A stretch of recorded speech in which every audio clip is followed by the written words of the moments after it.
edhe tek ajo çfarë këto ditë ka pasur vëmendjen tonë, nuk mund të shkëputemi tërësisht nga procesi zgjedhor pavarësisht faktit se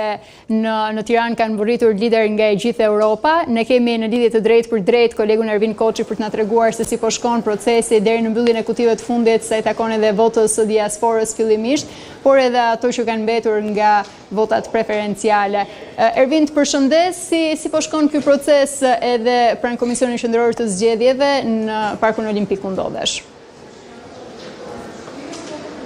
Para pak minutash, komisioneri Liran Celibashi vendosi të shtynte për në orën 3 vendimin për sa i përket mënyrës se si do veprohet me fletat e votimit të ardhura nga Greqia.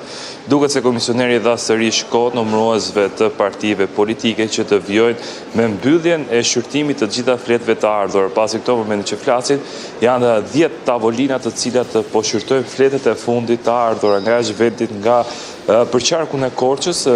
qark i cili duket se ka pasur, më themi, njëri të më nga dalë se zonat e tjera zgjedhore që janë shqyrtuar pra Parku Olimpik. Pra pritet që në orën 3 pasi në sotme të kemi vendimarrje se çfarë do bëhet në fletët e votimit të ardhura nga Greqia, ku në mbledhjen e Komisionit Qendror të Zgjedhjeve përfaqësuesit e Partisë Demokratike shprehin qëndrimin e tyre se këto fletë votimi nuk duhet të shqyrtohen pa pasur më parë verifikimin nëse realisht këto fletë votimi kanë shkuar në dorë zgjedhësve. Ndërsa Partia Socialiste kërkoi nga Komisioneri Shtetëror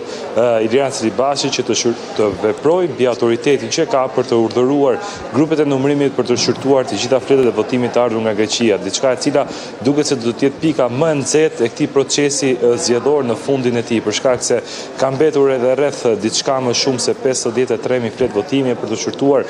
pranë ambienteve të Parkut Olimpik, ku pjesa më e madhe dërmuese e tyre janë të gjitha të Greqisë, ndërsa ato që po shqyrtohen aktualisht për qarkun e Korçës duket se mund të rihapin sërish lojën për një ndryshim mandatesh në këtë zonë zgjedhore ku përfaqësuesit e Partisë Socialiste duket se kanë hedhur sy tashmë drejt mandatit të 7 të kësaj zonë zgjedhore, por projeksionet e tregojnë jo të pamundur për diçka të vështirë që të arrihet ndryshimi, më themi, i mandateve në këtë zonë zgjedhore.